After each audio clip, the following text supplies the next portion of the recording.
इस वक्त की बड़ी और अहम खबर बिहार से ही है, सियासत से जुड़ी हुई है। एनडीए में सीट शेयरिंग को लेकर बातचीत तेज हो चुकी है।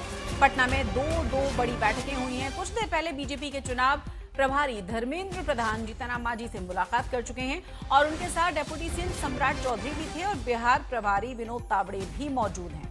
जानकारी के मुताबिक बंद कमरे में सीट शेयरिंग पर बातचीत हो रही है।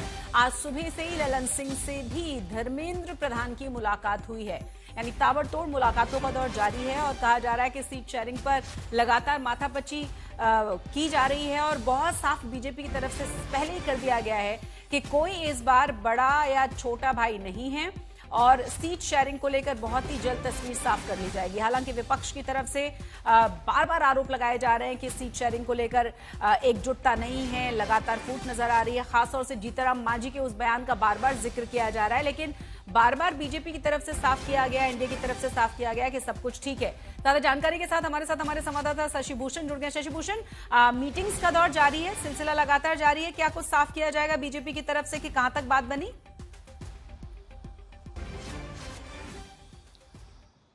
देखिए, अभी अभी मुलाकात खत्म हुई है शशि। जो जीतनराम मांझी हैं, हिंदुस्तानी अवाम मोर्चा के संरक्षक हैं, पार्टी के संस्थापक हैं और केंद्र में मंत्री भी हैं, उनसे मिलने के लिए धर्मेंद्र प्रधान जो बिहार बीजेपी के चुनाव प्रभारी हैं वो, और जो बिहार के प्रभारी हैं विनोद तावड़े, उनके साथ डिप्टी सीएम सम्राट चौधरी, ये 3 नेता पहुंचे थे।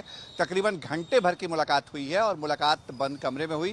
हालांकि मुलाकात के बाद जीतनराम मांझी ने ये कहा है कि बहुत राजनीतिक मुद्दों पर चर्चा नहीं हुई, मतलब अभी पत्ते खोलना नहीं चाहते जीतनराम मांझी।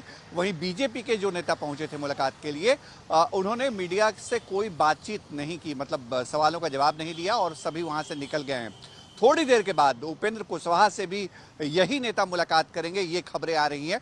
तो सुबह से हमने देखा है लगातार बैठकों का दौर जो है, और ये कल ही तय हो गया था जब बीजेपी की चुनाव समिति की बैठक हुई थी। उसमें एक तो आंतरिक मसले पर चर्चा हुई, बीजेपी के जो 60 सीटों पे उम्मीदवार हैं उनको लेकर के, और वहीं ये तय हो गया था कि जो पार्टी के प्रमुख नेता हैं धर्मेंद्र प्रधान, विनोद तावड़े और डिप्टी सीएम सम्राट चौधरी, ये अलग अलग घटक दलों के नेताओं से मुलाकात करेंगे और सहमति बनाने की कोशिश करेंगे। तो वो दौर शुरू हो चुका है।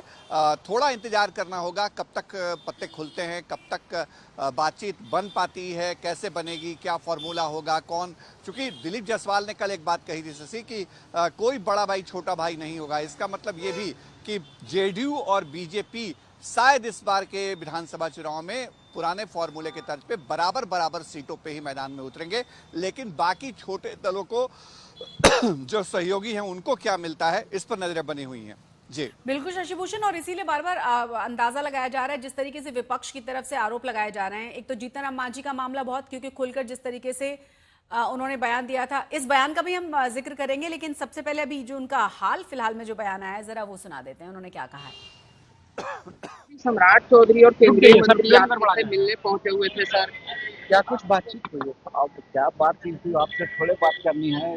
बात की सिलसिला चली है सीटों के संबंध में और बहुत जल्दी ही सीटों का बंटवारा हो जाएगा। ऑल इज वेल है सर?